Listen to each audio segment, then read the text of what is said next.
mana ciise ammas deddeebise otoon si yaadu ani ribanna bee halkan na dheerate dafee kan si arguunaaf jecha gabaabate.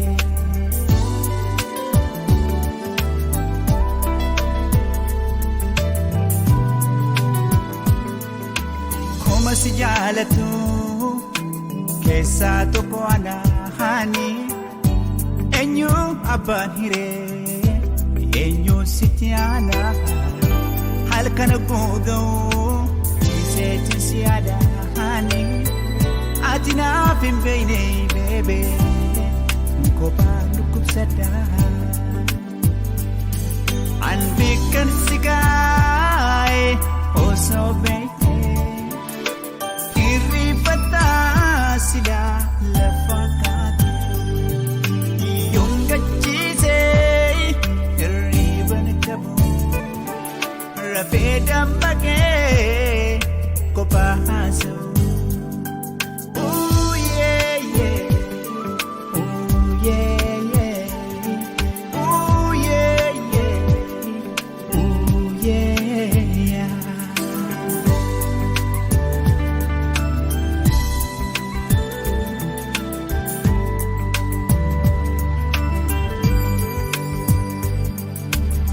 Bakiyaa mana ciise ammas jaalalakee osoon yaadu ani ribanna bee kophaa buluutti yaa anaan na wareegsi maal jetta yaaniiti yaa.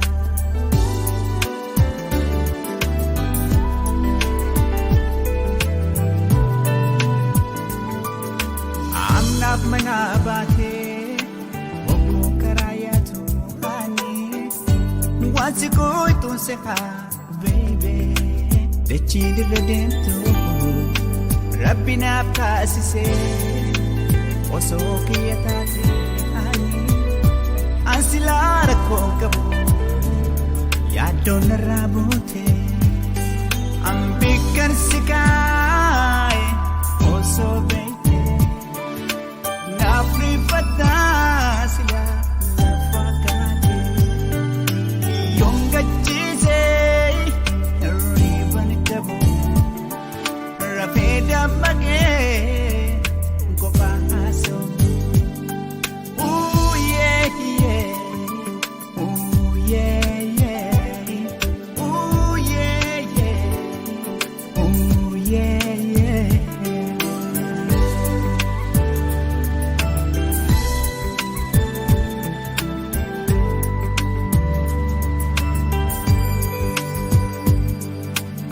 Bakiyaa mana ciise ammas deddeebise otoon si yaadu ani ribanna bee halkan na dheerate dafee kan si arguunaaf jecha gabaabate.